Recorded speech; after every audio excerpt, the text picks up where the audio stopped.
Hello, everyone, and happy Thursday. Thank you for joining me. So I am doing things a little bit different, for myself at least. I've recorded videos before. This is not a new thing, but I'm going to be reading from my computer screen, and yeah, I hope y'all enjoy. This poem is titled Becoming Me. The season that I'm currently in within my life as a whole, it's special, very, very special. But it is full of challenges. And through those challenges, I have been learning that there has to be some sort of appreciation for the challenges, right? You can't just wake up one morning and have this perfect life. At least I don't want that. I used to think growing up that my life was going to be smooth sailing. You know, you're a good person, decent human being. You know, you had your setbacks, your mess ups and all this other stuff. And, you know, life was just it was supposed to be easy for me, and it has not been. So having to unlearn a lot of the things that I grew up believing, childhood beliefs, facing fears, such as being alone, to be specific, being a single mother. That was a fear of mine. And whew, here we are. And I'm doing the damn thing. Okay. So let's pause. I'm doing the damn thing. I am a phenomenal mother, and I don't like to tell people I'm a single mother. I'm a mother, period. Okay. So anyhow, this poem is called Becoming Me, and I really enjoyed writing it. And hopefully I can do it some justice reading it aloud. I love feedback, so definitely leave me some feedback. And also, I want to give a shout out to myself and also to the community that I have created, Sensual Eloquence. We are now over 200 members, working to increase the interaction. That's also partially my fault because I post and I don't really engage. I don't post anything that causes engagement, should I say, and that sucks, but it's a work in progress, right? And I'm just excited that people want to be there. There have been over 20 requests to join. And I really do take my time and vet the people that I add, because I don't want fake, phony profiles, for one. But I also want people who are there to actually support and share. I don't want people to just join because it's EmmaJean and EmmaJean's fun and EmmaJean shares enticing poetry and EmmaJean is motivating. I want you to share. I want you to give me feedback. Post your motivating post your poem, post your erotica. I want to hear from y'all too. So it's still exciting nonetheless. So thank you all for joining me, being a part of my community, our community, should I say. It feels good to know that it does align with where I am right now and also where I'm heading. So anyway, again, this poem is Becoming Me. I'm gonna read it, do my best not to mess it up. I am a woman who is unlearning, peeling back the layers of what they said I should be, stripping the lies they painted on my soul. I am becoming a garden untamed, wild with possibility, rooted in truths I once feared to claim. Love has never kissed my skin, never folded me into its arms, yet I am not bitter, for I trust in the divine rhythm, God's timing, sovereign and sure. Far greater than the fleeting heat of a man's midnight promise. They come, these men, with whispers like smoke, enticing, sweet, and empty. Their words linger in the air, but I know their tongues are not fluent in forever. Only in the language of release, a currency I will not trade my worth for. Oh, I crave more than their fleeting touch, more than the hollow echoes of desire.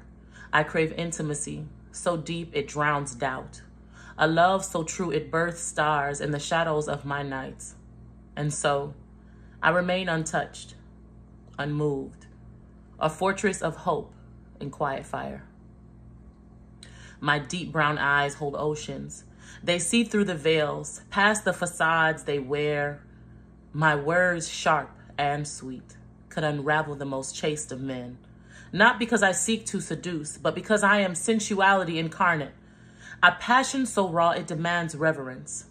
They say I am too much, yet I know I am simply whole.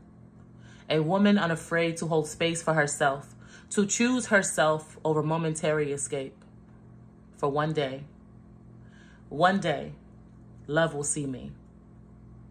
It will look into these eyes, read the scriptures of my soul, And no, I am not just a fleeting moment, but eternity wrapped in soft brown skin. Until then, I bloom, unafraid, unapologetic, becoming all I was meant to be. I love it. I love it. I love it. Don't judge me. Poetry it's like my first language. When I was a kid, it got me through some of my toughest emotional moments. I wrote about some very dark and painful things. And unfortunately, a lot of people will listen to some of those old poems, or they'll read them and they will assume the worst things. And I've fortunately been blessed enough to come to a space where if that is how you take it, that is your perception, and that's okay. Because the fact that you have some sort of thought process regarding my work, that means something. But if you interpret it differently, that's from your perception and not my own. And that's okay, because I want people to challenge themselves. I want people to listen to me recite my poems or read my words and say, okay, this triggered me to get myself together, or it triggered me into realizing, okay, I'm doing this. I have this bad habit, and what can I do to strengthen it? What can I do to improve? You know, that's the whole point of sensual eloquence, because what? Every word matters. Just like your thoughts. What you think, you become. You are. You experience over and over and over again. And for so long, I have had such a negative mindset. Unworthy, fat, unattractive, only good for sex. Oh, she can cook. That's about the only way I thought I was going to get a man. Baby, that's the furthest thing from the truth, okay? I cook because it's a passion of mine, just like poetry. Cooking is my second language, okay? I love to serve people. And a lot of people who are emotionally immature or sensually void, they won't understand those things. They'll think, oh, she's a pick-me. And I've experienced that, and I thought, you know, I had to be hard, I had to be mean, I had to be rough. And I don't have to be. Now, there are times where I will have to check some people, but I don't have to live that. That doesn't have to be my lifestyle. So I'm proud of me. I am becoming a much better woman over time. And although I am living one of my fears, I have to say, it ain't so scary, even though it's not the way the guy that I believe in designed me to live my life. It's not what he had for me. This is because of my own choices, my own voids that I was trying to fill with men and relationships and things of that nature. But I am proud of me. I feel confident in saying that I'm back in alignment with what God wants for me. There's still some things that I'm working out, still, you know, figuring out, and that's okay. He never promised me a perfect journey, but I do know that it's worthy. I am worthy, and I'm excited. And I hope you all enjoyed my poem.